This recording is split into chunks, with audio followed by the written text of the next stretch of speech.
स्वागत है। तो एक बार फिर से आज हम उत्तराखंड पुलिस आरक्षी भर्ती उम्र सीमा की बात करेंगे, क्योंकि ये मामला तब तक लगातार चलता रहता है जब तक उत्तराखंड में पुलिस कांस्टेबल की भर्ती आती है।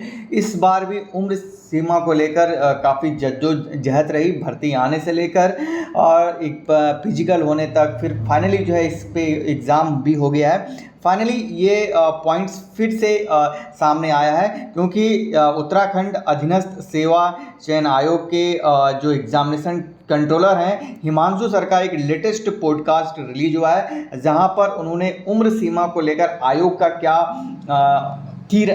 की क्या राय है उसके ऊपर उन्होंने बात की है। पहले उसको सुन लेते हैं, फिर आगे इस पे जो है डिस्कस करते हैं। कि प्रोसेस का हिस्सा है, इसको हम क्या कह सकते हैं। तो ऐसा होता है कि हम मजबूती से पैरवी नहीं कर पाते, जिसके कारण लंबे समय तक कोर्ट में लटक जाता है। हम अपने क्या होता है कि रिजल्ट बहुत कॉम्प्लिकेटेड चीजें होती है। मतलब क्या, जैसे हमारा एक एलटी का जो अभी कोर्ट में केस पेंडिंग है, वो हमारा सबसे, पुलिस का भी शायद कोर्ट में पेंडिंग। पुलिस का तो एक सिंपल रीजन है कि उसका एज का इशू है, जो कि आयोग के हाथ में नहीं है।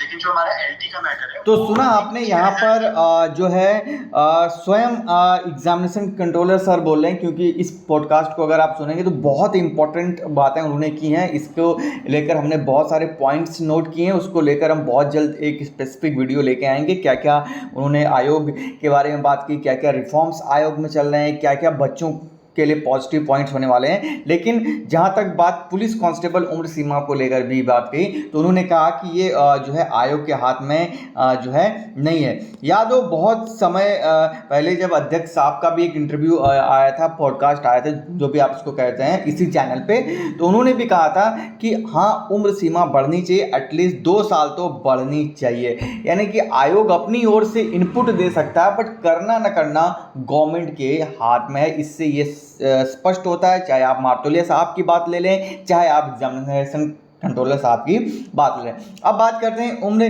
सीमा का जो मामला है, वो फाइनली कोर्ट में उसकी हियरिंग चल रही है। आई थिंक जहाँ तक मुझे याद आ रहा है, लास्ट हियरिंग 8 अगस्त 2025 को हुई थी।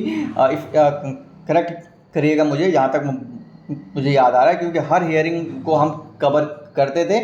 उस हियरिंग में शायद लास्ट डेट यही हुआ था कि टाइम नहीं मिल पाया था, जिसकी वजह से 2 वीक का जो है समय दिया गया था कि 2 वीक के बाद लिस्टिंग होगी। लेकिन अभी तक इसके को जो है डेट नहीं मिल पाई है। अब डेट क्यों नहीं मिल पा रही है, क्या हो रहा है, भगवान जाने, बैकडोर पे क्या चल रहा है, क्यों अभी तक डेट नहीं मिल पाई, एक बड़ा ये जो है क्वेश्चन मार्क है।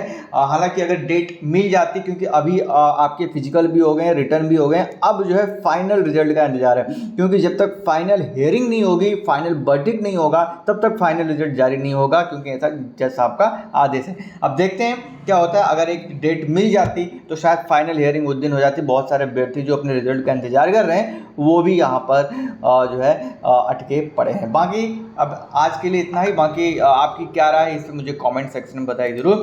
वीडियो अच्छी लगी तो लाइक कर दीजिए, और चैनल पे पहली बार आए तो सब्सक्राइब करना मत भूलिएगा। नेक्स्ट वीडियो मिलते हैं, धन्यवाद।